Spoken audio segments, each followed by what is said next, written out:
This is Jarrod Horak, and in this video, I will analyze the Kentucky Derby and give out my top pick. And if you're interested in my annual Triple Crown Series full cards, you will find them at the runawayrhorse.com on my shop page. I've been offering my Triple Crown Series products since the late 1990s, and I have had a lot of success over the years. Last year, I did a Kentucky Oaks Day card, a Kentucky Derby Day card as well. Preakness Week, I did Black Eyed Susan Day and Preakness Day. Belmont Stakes Week, I did multiple full cards at Saratoga, including Belmont Stakes Day. And I have the same offerings again this year. And I started working on my Oaks and Derby full cards on April 26th. My Oaks full card is complete, and my Derby full card will be finished later tonight.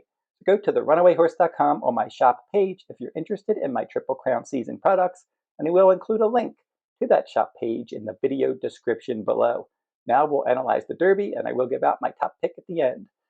Churchill Downs Race 12, Saturday, May 3rd, Grade 1 $5 million Kentucky Derby. 3-year-olds, mile and a quarter on dirt, scheduled post time 6:57 p.m. Eastern Time.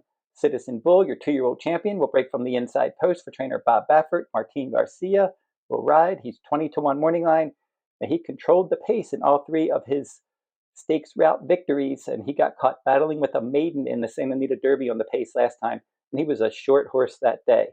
So Bob Baffert said he was short. He said he was going to work him strong for the Derby to get him fit. And he has been working strong. He's looked good in those workouts. He figures to be sent out of there early from the inside post.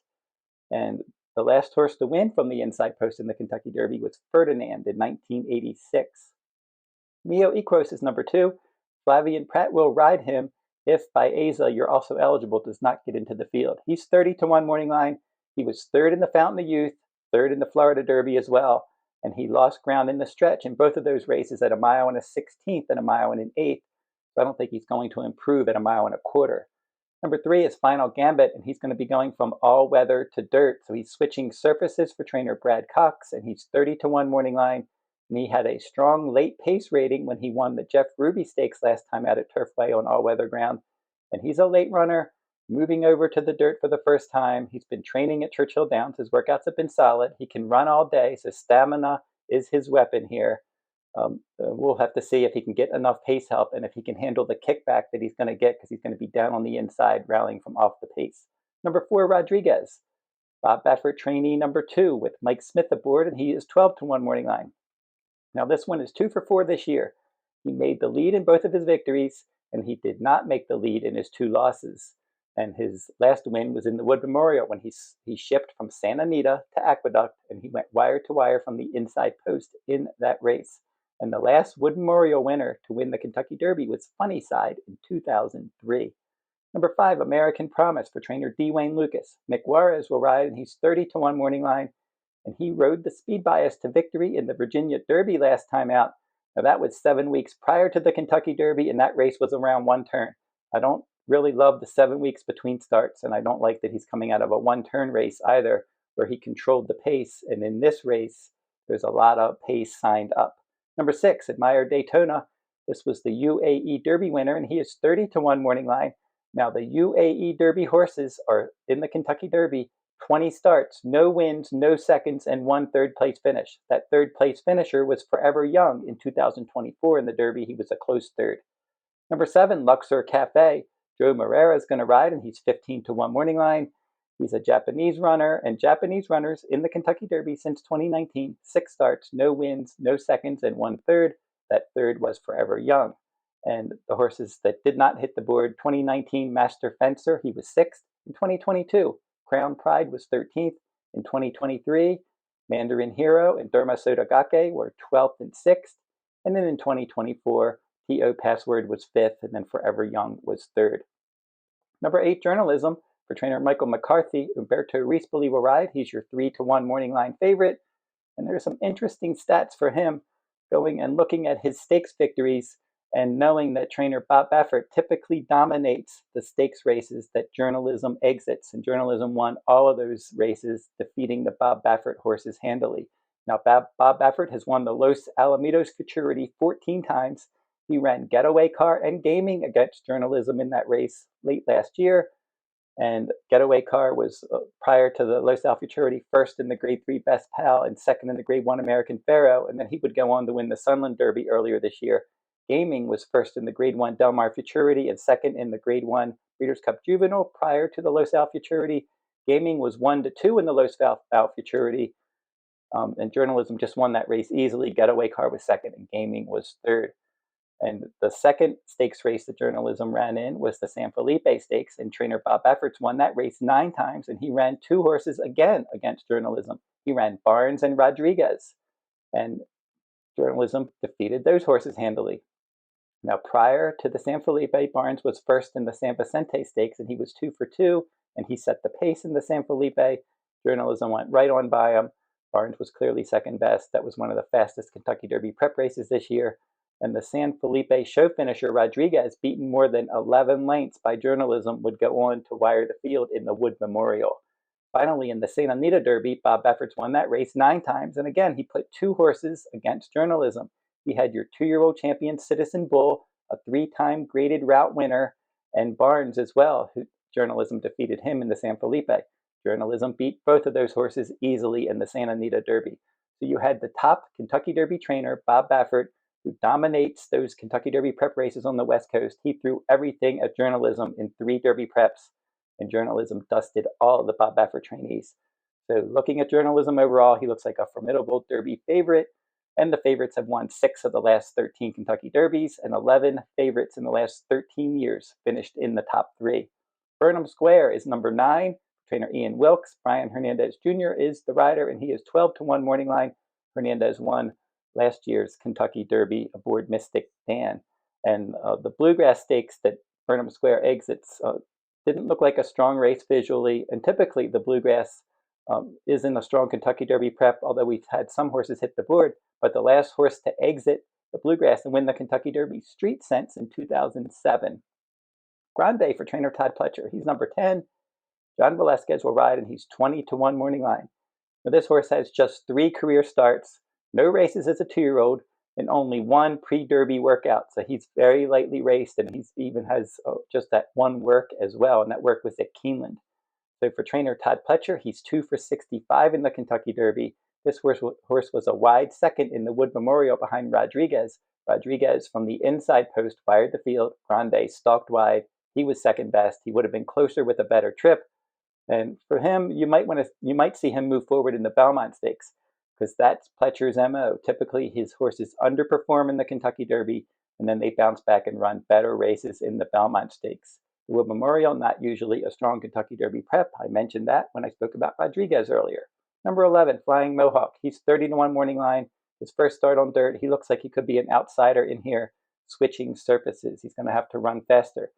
His final Derby work was decent, though. Number 12, East Avenue for trainer Brendan Welsh with Manny Franco aboard. 20-1 morning line. For this horse is a need-to-lead type, and he could be in trouble because he's going to have to deal with Bob Baffert speedsters, Citizen Bull, and Rodriguez. Some other horses have speed as well. He's exiting that Bluegrass Stakes. He added blinkers. He ran a better race. He got to the front. And all of his races, when he can get to the front, he runs good. He won his career debut in a dirt sprint. And then at Keeneland in the Breeders' Futurity, he wired the field there. Breeders' Cup Juvenile, he stumbled at the start, disappointed. In the Risen Star Stakes, he chased the pace and weakened, and then he bounced back last time out at Keeneland again. So his best 2 stakes efforts were at Keeneland in the Breeders' Futurity and the Bluegrass. And maybe if the Kentucky Derby was at Keeneland, he would have a better chance. I'm not sure that he's going to be able to hang in there at 1.25 miles with this other speed signed up. Number 13, Publisher, is a maiden for trainer Steve Asmussen. Asmussen's still looking for his first Kentucky Derby victory. Irad Ortiz Jr. will ride, and he's 20-1 morning line. Now, this is an improving maiden. I liked his workouts and his gallops heading into the Kentucky Derby. He added blinkers and ran a much better race in the Arkansas Derby last time. I think he can hit the board. A win would be a surprise. Number 14 is Publisher's stablemate, Tiztastic. Joel Rosario to ride at 20-1 morning line. Now, this one ran in a bunch of stakes races, and he was just settling for minor rewards. And then he broke through in the Louisiana Derby at 1 mile and 3/16 from off the pace. But that Louisiana Derby did not seem that strong this year. And for this one, Publisher has looked more impressive in the mornings at Churchill Downs. Number 15, Render Judgment with Julian Leperoux aboard. And he's 30-1 morning line for trainer Kenny McPeak, your winner of the Kentucky Derby last year. So your winning Derby trainer that trains this horse. He does seem overmatched, though. McPeak had said that he wanted to run this horse in an allowance race on the Derby undercard. The owners wanted to run in the Kentucky Derby, so he's in the Kentucky Derby. Number 16 is Coal Battle. Juan Vargas will ride for trainer Ronnie Briley, and he is 30-1 morning line. This is a Cinderella story, an overachiever, three-time Derby points race winner. But his stamina may have been exposed in the Arkansas Derby when he was chasing a fast pace. He was able to make a move, but he couldn't keep going. Now, the horse that dueled on the front end, one of them was Cornucopian, and he was spent in the stretch, but Coal Battle only finished a length and a half in front of that one. So I don't know that he's going to improve at a mile and a quarter, but this horse just tries hard, though. There's no doubt about it. It's a great story, and we'll see if he can pull off the upset in the Kentucky Derby at 30-1 morning line. Number 17, Sandman. Jose Ortiz will ride for trainer Mark Casse, and he's 6-1 morning line. He's a horse that's going to take some money, and he's a closer. Now, his sire is Tappet. Tappet offspring in the Kentucky Derby. 14 starts, no wins, no seconds, and 2/3. Typically, that is because the Tappets are a little high-strung, and the Kentucky Derby is a tough race to win. There's a lot going on, and these horses need to be relaxed, and we'll have to see if Sandman can relax and win from off the pace in here. And so the Tappet runners are known for disappointing in the Kentucky Derby and then rebounding with much better efforts in the Belmont Stakes. But typically, when they were rebounding in the Belmont Stakes, the Belmont was at a mile and a half. It's at a mile and a quarter at Saratoga this year. And he also, Sandman will break from post 17 over 44 in the Kentucky Derby. Number 18 is Sovereignty for trainer Bill Mott, and Junior Alvarado will ride, and he is 5-1 morning line. And he exits the Florida Derby. He was second. He won the Fountain of Youth before that, and he won at Churchill Downs, the Grade 3 Street Scent Stakes. So he handles Churchill. He came off of a layoff and won the Fountain of Youth, even though he wasn't fully cranked. And then in the Florida Derby, he rallied to finish second there behind Tappan Street. Tappan Street was supposed to run in the Kentucky Derby, but he was injured. He had surgery. It was successful surgery, and Tappan Street should return later this year. But for Sovereignty, he seems like he wants to go a mile and a quarter. He's training forwardly. I think he's going to make a nice late run from off the pace. And if he can get enough pace help and a clean trip, he could be there at the finish. Number 19, Chunk of Gold. Jarrod Loveberry will ride, and he's 30-1 morning line. He's the Louisiana Derby runner-up. He's in decent form. His speed ratings are better. His workouts have been decent. But he didn't really have much luck at the draw out in post 19. He's one of my live long shots. I think you could probably use him underneath. Number 20, Owen Almighty. For trainer Brian Lynch, Javier Castellano will ride, and he's 30-1 morning line. Now, the trainer wanted to run in the Pathé Mile. The owners wanted to run in the Kentucky Derby. He seems to have distance limitations. You're also eligible is number 21, Baeza. Now, this is Flavien Prat's first call. So if Baeza does get into the field, Flavien Prat will ride this one. Otherwise, he will ride Neoequos. And the scratch time for the Kentucky Derby is 9 a.m. on Friday, May 2nd, Kentucky Oaks Day. So if there are no scratches prior to 9 a.m. on Kentucky Oaks Day, Baeza will not be able to run in the Kentucky Derby. But if we do get a scratch before that, he will draw into the race. And for him, I like that he has stalking speed. He was your Santa Anita Derby runner-up. He's vastly improved. The dam for this one, Puka, was responsible for 2023 Derby winner Mage and 2024 Belmont and Haskell winner Dornoch.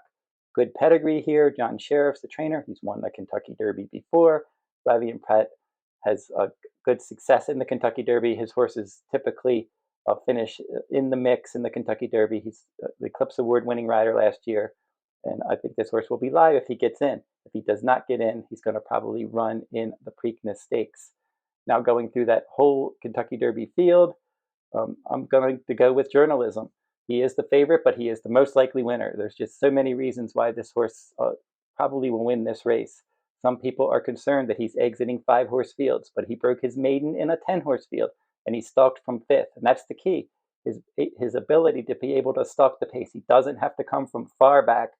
I would be much more concerned if he was a one-run closer like Sandman and some of these other horses that like to come from far back, Final Gambit, Burnham Square. These horses are going to be far back. Journalism should be well positioned in front of them. You're going to have maybe 4, 5, or 6 horses forwardly placed. Probably a horse like Citizen Bull could be the one to catch. but you're going to have journalism in a good spot, most likely picking out a spot somewhere in the middle of the field, anywhere from maybe 6th to 10th place. And he's going to be within hailing distance of the leaders. He should get the first run. And looking at the late pace ratings for these horses, journalism has some of the best late pace ratings in the field. So you have a horse with tactical speed with a nice finishing kick as well. And horses that have that tactical speed and a good finishing kick are dangerous in a race like the Kentucky Derby because they can stay out of trouble. They can get a jump on the deep closers. And that's the kind of trip journalism figures to get if he can get out of the gate in good order and settle into a nice position under Umberto Rispoli. And Rispoli's ridden in the Kentucky Derby twice, so he's had experience in the Derby. Trader Michael McCarthy's had experience in the Derby as well. He was a former Todd Pletcher assistant as well, so he seems to be coming up to the race in good order. His workouts have been excellent, his gallops. McCarthy seems to be making all the right moves with journalism, and it's not a flashy pick, but he just seems like the most likely winner on paper. He's going to get the jump on the late runners. The pace should be honest, and he's just faster than these horses on paper. Whatever speed ratings you're using, journalism just seems to be faster than his rivals, and he's not, as we get into longer distances, he has the pedigree, and he even overcame some trouble in the Santa Anita Derby. So I just can't find any knocks on this horse. And I think that if he just gets out there and runs his regular race, the other horses just aren't going to be good enough to defeat him. So journalism will be my top choice in the 2025 Kentucky Derby. Don't forget to like, comment, and share these videos if you like them. Subscribe to my channel as well. It's free to subscribe. I'll be back this week, be doing some more videos on my channel. So stay tuned to my channel for more horse racing videos in the coming days. And until I see you next time, good luck at the races and good luck in the Kentucky Derby.